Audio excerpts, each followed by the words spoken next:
One of King David's worst problems he ever had in his life was the rebellion of his son Avshalom. Avshalom made himself king and tried to kill his own father. David the Melech had to run away, and he had to leave and go live in the desert. The Gemara says that as David the Melech was running away, he decided to go to a pagan shrine. He went to a house of Avodah Zarah. What is he doing over there? So the Gemara says he had a plan. What was his plan? I'm going to go inside the house of Avodah Zarah, and I'm going to just go in and come out, and that way people will get a false impression. They'll think I served idols, and that way people will understand why I had a son like Avshalom. Oh, because he did Avodah Zarah, so now that's what you get that's why you deserve such a son. So Hushai, one of his great men of his court, his advisors, asked him, "What are you doing, Rabbi? What are you doing, David the Melech?" He says, "Listen, I'm worried about Hilul Hashem. People will see me as David the Melech. They're going to say, David the Melech, such a son. What happened to him?" So now they'll see I'm not such a tzaddik, and that way they won't doubt Hashem. They'll see that Hashem is not unfair, right? Because he says, like again says, many people today, what do they say? They say, "How can I believe in Hashem? Look how many religious people suffer. What's the point of being religious?" And what does Rabbi again usually say? Rabbi again answers them, if the religious suffer so much in this world, just imagine how much the wicked will suffer in the next world, right? So therefore, Hushai, he said something else to King David. So King David told him his explanation of why he wanted to go to the house of Avodah Zarah. He said to him, King David, you don't need to go to the house of Avodah Zarah.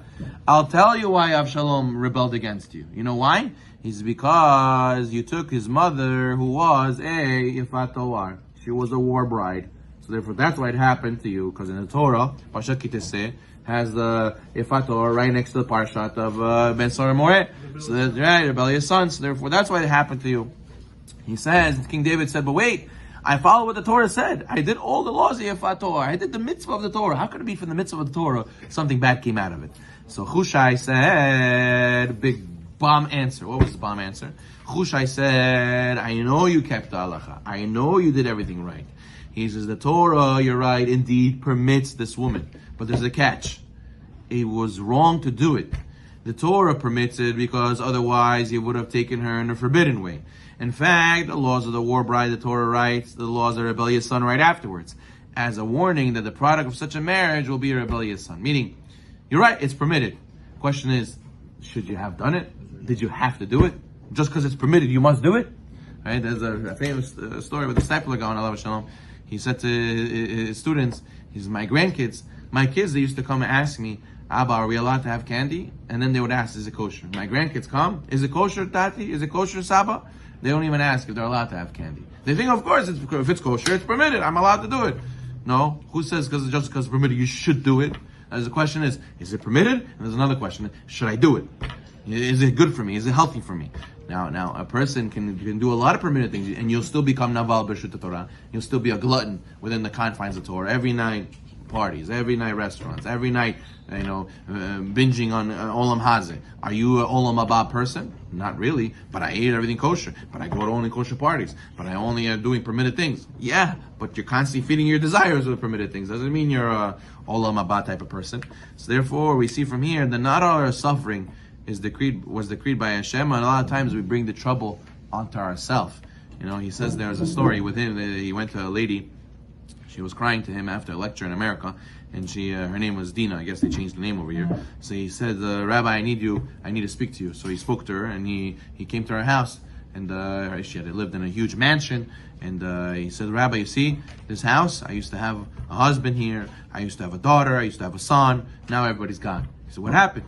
He says, my daughter first married an Italian and left. My son became a drug addict. 5 years later, my husband left me for another woman. So now I live here alone. And I'm like, Rabbi, why is God torturing me like this? What am I supposed to do? I try to keep more or less what I'm supposed to keep. Why did I deserve such pain? So Rabbi Yeged said the same thing like King Shlomo said, a man's foolishness corrupts his ways and his heart rages against Hashem. Right? King Solomon says, what's the typical response of a person who's not so knowledgeable? What does he do?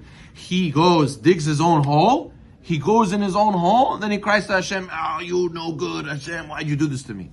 I understand. You dug your hole, you put yourself in there, and then you cried to Hashem, it's all your fault, Hashem. Why did you do this to me? So therefore he said to her, you know why I'm doing this to you? What do you eat for dinner? She said, what do you mean? I cook dinner every night. That's what I eat. He said, do you eat the neighbor's dinner? No, what do you mean? I eat my own dinner. He said, exactly. You think Hashem cooked this for you? You cook your own dinner. You eat what you eat what you prepared. You are in this situation, it's because you ate what you made. This is what you brought yourself to. He says, your daughter married a goy. Where did you send your daughter to school? She went to university with goyim. So what did you want? He says, did you let your son party in high school? Yeah, he went to parties with high school friends. Oh, of course, he was introduced over there to drugs. What do you want? What are you asking for? You put these ingredients. This is what you're cooking. This is what you're going to get. He says, and your husband, you went to a mixed wedding and you let him dance with someone else's wife? Yeah. So there you go. So what are you asking for? You don't put the ingredients in the pot. This is your pot. You cooked this. You made this. So therefore he said, you know what? Rabbi, I started at a wedding. I didn't think it would lead to something else. And he said, so now you did this foolishness and you are crying to Hashem, it's his fault. It's your fault. You did it to yourself. So therefore, a lot of people, they don't just fight with the Yetzirah. A lot of people bring the Yetzirah to themselves. They do it to themselves. They shoot themselves in the foot. And he says, that's why it says that the story of King David and Avshalom, it's permitted, but doesn't mean that you should do it. You should ask your rabbi, not just is this permitted, do you think it's a good thing for me? Do you think it's healthy for me? You know, there's a famous guy, the case that I always remember. The guy came to me, he said, Rabbi, I have money, I'm a young guy, maybe I get an S580, I'll get a Mercedes S580, why not? I said, it's all kosher money, it's permitted, I can make the payments, what's the big deal? I'll put a big blue eye hanging in the mirror, a neged ayin hara. I said, forget that it's permitted. The question is it good for you? Is it going to feed your ga'ava? Is it going to make you more alam hazeh? Are you going to be, is it going to help you for avodah Hashem or not? Or you're just doing it to get good looks? Person has to ask yourself, not just a permitted, is it good for my avodah Hashem? We should zoche to do the right decisions, not because we could, it's because we should. Baruch Na'olam.